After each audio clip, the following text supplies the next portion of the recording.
Welcome to Spreadsheet Geek. Today we're going to look at data tables under what-if analysis. Data tables are useful when you have input cells containing numerical values and output cells containing formulas that are dependent upon those input cells. Data tables allow you to show in table format a span of one of your input values and the effect on one of your output values. It is also possible to create a data table showing two variable input cells' effects on one of your output cells. This video was made using Microsoft Excel 2019.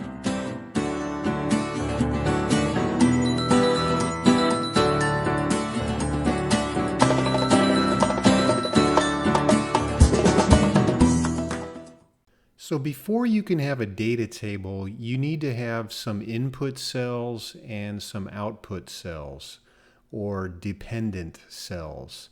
So this could be a profitability analysis, a cost analysis, or many different things. I chose to do an auto loan. So the interest rate on our auto loan, and this is an input cell, is going to be 5.0%. We're going to finance over 48 months, and the financed balance will be a nice even $25,000. This $25,000 financed balance is after any trade-in value or cash down payment has been applied. So for the monthly payment, we're going to use Excel's payment formula. The first argument it calls for is the rate. We'll take our annual interest rate of 5% and divide by 12 since this is a monthly payment scenario. The number of periods is going to be 48, and the present value of our financed amount is going to be, and I'm going to express this as a negative 25,000. Now these next two arguments are optional given the square brackets. Excel will assume that both of them are entered as zeros if you enter nothing. What FV means is future value.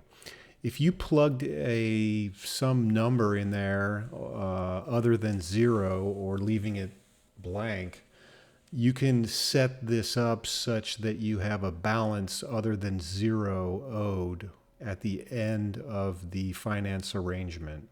That's what future value is for. And type, again, Excel is going to assume that's 0, which means the payment is made at the end of each period. If you entered a 1 for that argument, the payment would be made at the beginning of the period, resulting in a slightly different set of numbers. So we'll just close off our payment function and we get $576 a month. The total of payments is going to equal 48 months times our monthly payment. And our total interest paid is going to equal our total of payments less the financed balance. So there we have it. We're going to label these cells as input cells. And I'm going to label these cells as dependent cells. And let's just clean up the format a little bit here.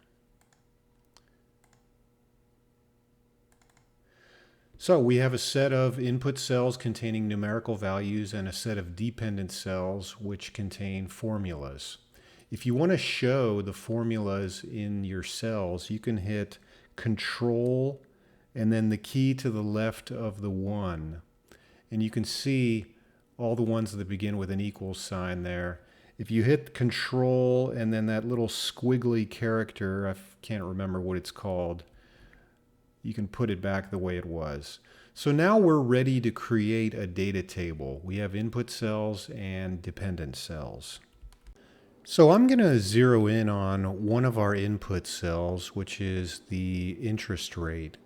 I'm just going to highlight that in red so we can focus on that. And we're going to focus also on one of our output cells or dependent cells. Let's turn that red. That'll be the monthly payment. So we want to show a span of different interest rates and the effect on our monthly payment. That's a good application of a data table. So let's borrow our input and paste it over here. And I'm going to show a span of different rates. We'll go at 0.5% increments and show those down to 7%. I'm also going to clean up this table a little bit and make it appear like our other table. So I've laid out my data table. You have to do that manually. It's not going to do that for you. The next step is going to be to go up to this upper right cell on your data table, and you're going to enter the cell where your output lies. So that's going to be B5 in our case. So we'll just enter that. And at this point, we are ready to use the data table function or feature. So a step that's often forgotten is to highlight your data table that you've laid out before you go and do this. And look under the data menu, what if analysis data table. A simple dialog box is going to open, and it's asking for input cells. That's the key thing you want to zero in on. Now, I've laid out this data table in a vertical or columnar format. I could have laid this out in a horizontal format, but I chose the vertical, so we're going to use the column input cell.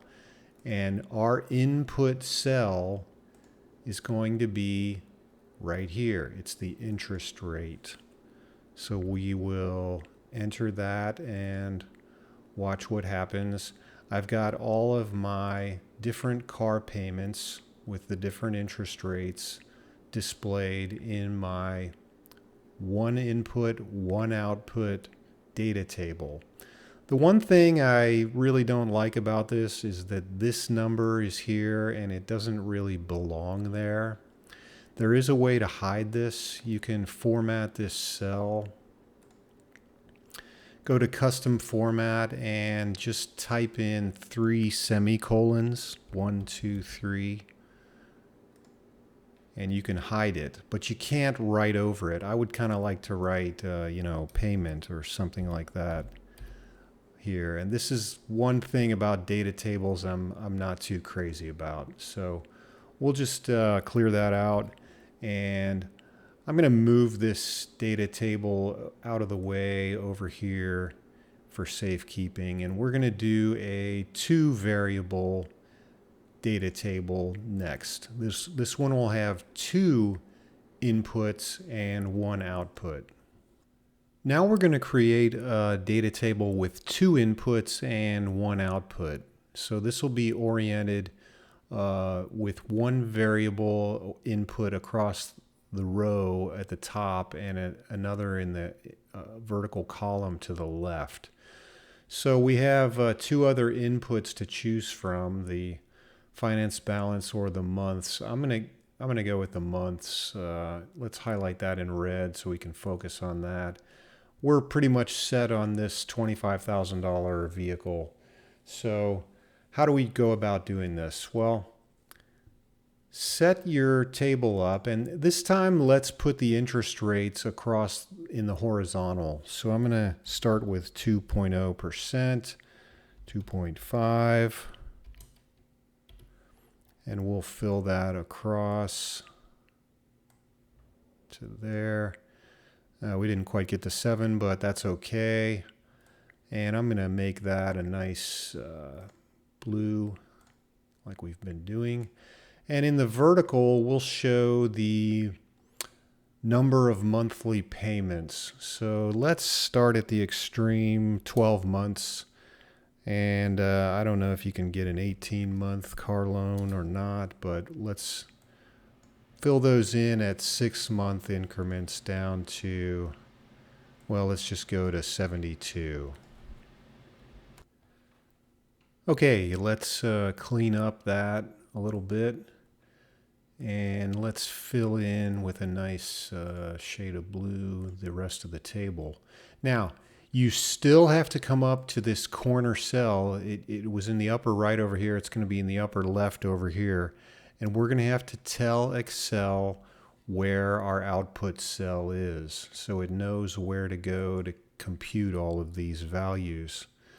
So we'll fill that in. And again, we have a number there that doesn't really belong. Hopefully the people at Excel will fix that at some point. So the next step, just like before, we have to highlight the whole table first. Then you go to the data menu, what if, data table. It pulls up the same two input dialog box. So this time the row input cell, remember these are our input cells, that's going to be the interest rate this time across the top. So let's fill that in. And the column input cell is going to be our monthly payments. So let's plug that in. Hit OK. And you can see all of our monthly payments are filled in under these different scenarios. So if I only get a 12-month loan at 5%, my monthly payment's going to be $2,140. This is a good example of how to do a 2-input and 1-output data table. That's about it for data tables. I've found them to be of some use in some situations. They can save you some time. If you've enjoyed the content of this video, please consider hitting my subscribe button. At Spreadsheet Geek, I take pride in kind of taking my time. There's a lot of other people who produce Excel tutorial videos, but they either go extremely fast or they don't really take the time to tell you all the pitfalls. I'm going to go ahead and produce one video a week for the foreseeable future. Thanks for visiting Spreadsheet Geek.